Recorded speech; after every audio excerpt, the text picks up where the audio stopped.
WXII 12 News at noon starts right now. A proposed curfew for teens in Winston-Salem moves forward despite mixed opinions. Why some call it protection, others say it's punishment. A 2-year-old dies just before a dental procedure at a Triad facility. The newly obtained document at the center of his parents' fight for answers. President Trump's meetings with world leaders here at the G7 are picking up the pace today. I'm Alice Barr in Evian-les-Bains, France, where we're learning more as well about the framework for peace with Iran. And the Stanley Cup celebrations are just getting started. The Carolina Hurricanes are sharing their big victory with fans. The warm welcome fans are giving the championship team. We begin at noon with a look at the forecast. While the weather is comfortable for now, the heat will make a comeback, and there are some potential threats for tropical storms brewing. Meteorologist Michelle Kennedy is here with more. Michelle, what should we expect for today? Well, we have a new system out there. It's potential tropical cyclone 1. This is over Texas right now, and we're watching the system here. You can see it rolling up along the coast of Texas, and it's moving to the northeast at about 6 miles an hour. This system will bring very heavy rainfall. We're talking about flash flooding concerns all along the coast from Corpus Christi through Galveston, even inland through Houston and up through New Orleans. Now, the center of the storm is right now over land, just near the Brownsville, Texas area. You're watching the track here as we take you into your Wednesday morning about 7 a.m., 40-mile-an-hour sustained winds, making this a tropical storm. And this would be Arthur. And that's the first named system of the season. If it does become Arthur, it may track over the Gulf briefly before landing in Louisiana on this current track and then making its way inland and becoming extratropical at some point, or remnants of the system as it pushes across the southeast. And we're going to talk a little bit more about how that could impact the Carolinas. All of that is coming up right now, though. We're focusing on that potential tropical storm that may become Arthur here within the next 24 hours. All right, Michelle, thank you. To breaking news, High Point police say a man charged with sex offenses died after setting fire to an apartment. Officers say this all started this morning on Sherrill Avenue. The U.S. Marshals Task Force went there to serve warrants on 58-year-old Timothy Parker. Police tell us Parker came to the door and saw law enforcement in the parking lot. We are told he ignored commands to come out of the apartment, and then officers saw smoke and flames inside the unit. Parker was later found dead in the apartment after firefighters put out those flames. Some more breaking news. FBI Director Kash Patel says the law enforcement officials foiled an alleged plot to attack the White House during Sunday's UFC event. Additional details are expected to be released once charges are unsealed later today. 5 people are reportedly in custody, with investigators identifying 23 others as part of the potential network of plotters. President Donald Trump celebrated his 80th birthday at the UFC event Sunday, but says he has not been briefed on the thwarted plot. And President Trump is in France right now for the G7 summit of world leaders, but much of his focus remains on the tentative deal with Iran. Alice Barr is breaking down the new details we're learning about the agreement ahead of the formal signing Friday. President Trump's meetings with G7 allies picking up the pace today, including with Ukrainian President Volodymyr Zelensky, as Europe pushes for more Ukraine support.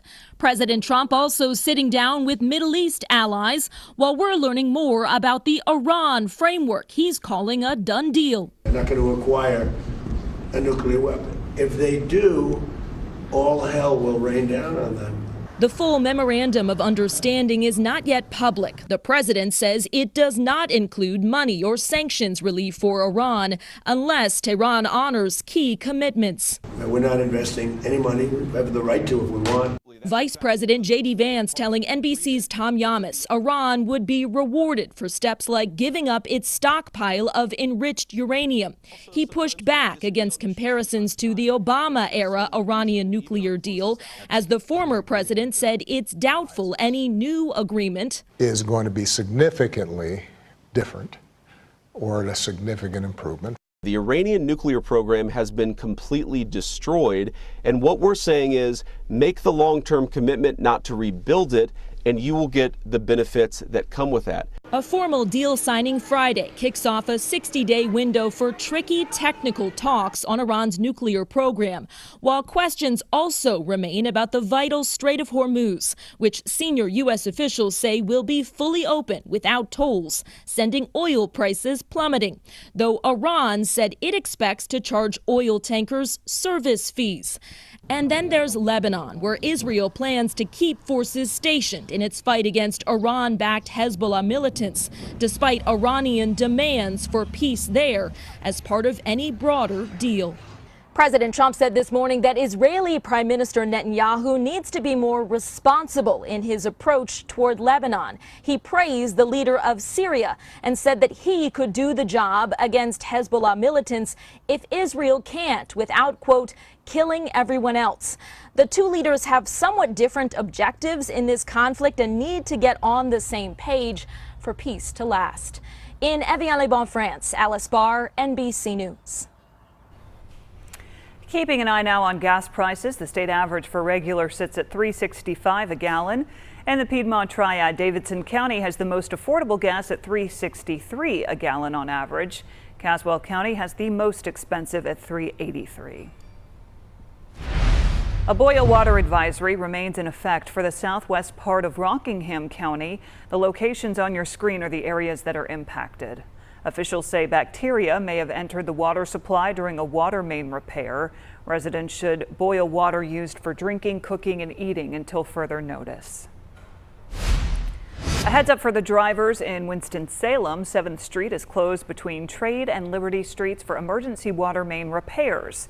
The work runs today until 4 o'clock and will pick up again tomorrow from 5 a.m. until noon.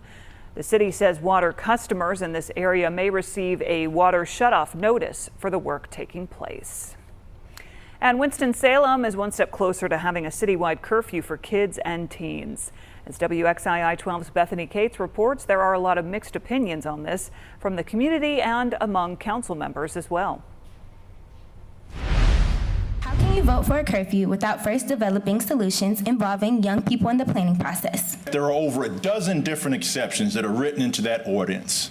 And there are too many loopholes. There's too much ambiguity about how those exceptions will play out. There are several questions still on the table after the Winston-Salem City Council voted 5-3 to move forward with a temporary juvenile curfew.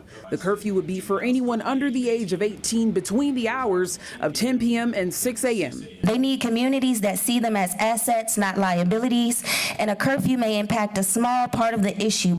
The Winston-Salem Police Department says the purpose is to improve safety citywide, reinforce and support parental guidance and responsibility, along with protecting juveniles from victimization and exposure to criminal activity. And at the end of the night, 1 o'clock in the morning, it's just us and them.